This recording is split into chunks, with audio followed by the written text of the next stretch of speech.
I was only 6 years old, and it was hard to think about such things. I had never heard the word before, and I had no idea what it meant. When she lost her hair and we saw she was in pain, we felt so bad for her. Many times after her chemo, we couldn't be near her because we were told she was neutropenic. Mommy said that meant she could easily get an infection. So my sister and I would stand across the street with the other neighborhood kids and play games with her. Every day we saw her driving by, headed to Vanderbilt for the chemo.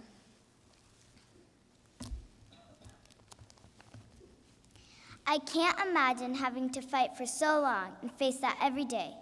The years went by and we thought she was getting better. But then things changed for the worse. I remember my mommy and daddy crying and praying with her mom. It just wasn't fair to see her mom in such pain. It was then I knew something had to be done.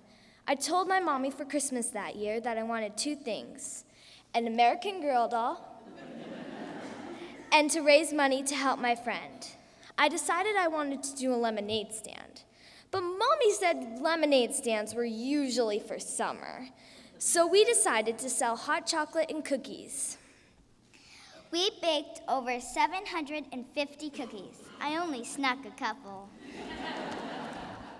For my homeschooling project that week, my mommy and I put together a flyer of the details of my cookie sale, and a local office store kindly donated 100 colored and 200 black and white copies. My sister, my mommy, and I took all 300 flyers and placed them in our subdivision mailboxes. Believe it or not, one of our flyers ended up in a Channel 4 newscaster mailbox. And next thing we knew, we were being interviewed in our home about the cookie sale. Channel 2 also took our story. As we were setting up our little booth near our subdivision pool on that cold mid-December day, Mommy began to wonder if anyone was even going to come.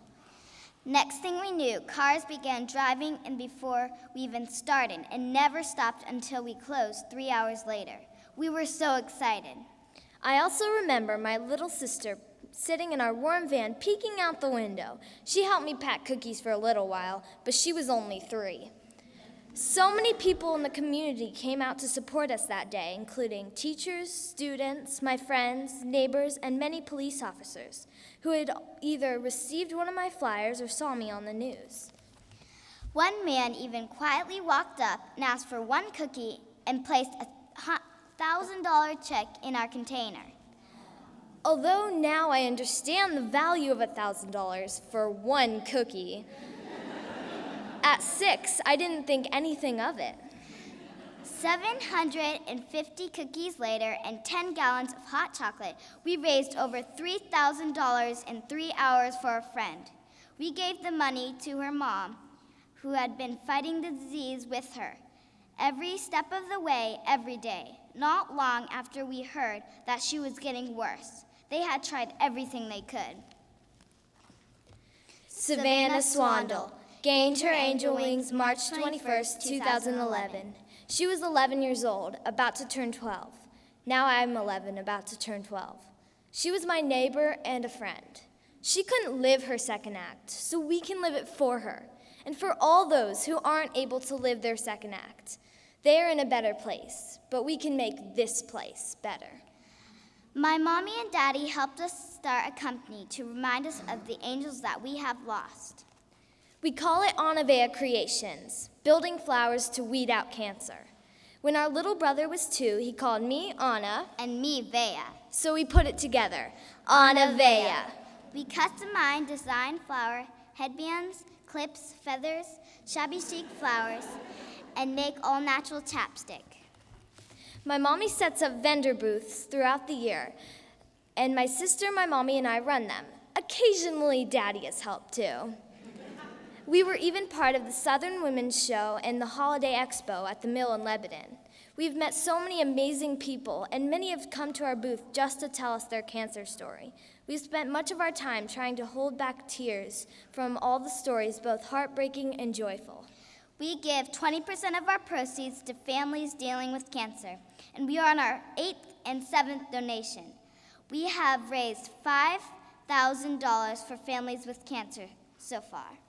We have raised money for Savannah Swandle, Patrick Froiling from Mount Juliet, Tennessee, Taylor Hall from Utah, Paul Micah and Brooke Healy from New Jersey, Bishop McCallion from Mount Juliet, Tennessee, and the list will go on. After giving our donation to Savannah, our first Naveya donation was the Froling family, who had just lost their 2-year-old little boy from brain and spinal cancer a week before. We had the opportunity to meet this family, and I told them what we did and handed them $29.20. We made all of Patrick's siblings a gift from Naveya, too. I remember everybody was crying. Once again, I didn't quite understand the value of this gift. It was a lot of money to me. Mommy explained that it didn't matter how much you gave. It was all about the heart. Now is the time to rise up and take action. With every breath, we have an opportunity to fight, just like all of you fought and continue to do so. Aren't we in this fight together? Can we overcome like you have overcome? Can we see a time where no one will have to go through this horrible monster of cancer? We are young, but we can dream for that day. Can we dream together? Thank you.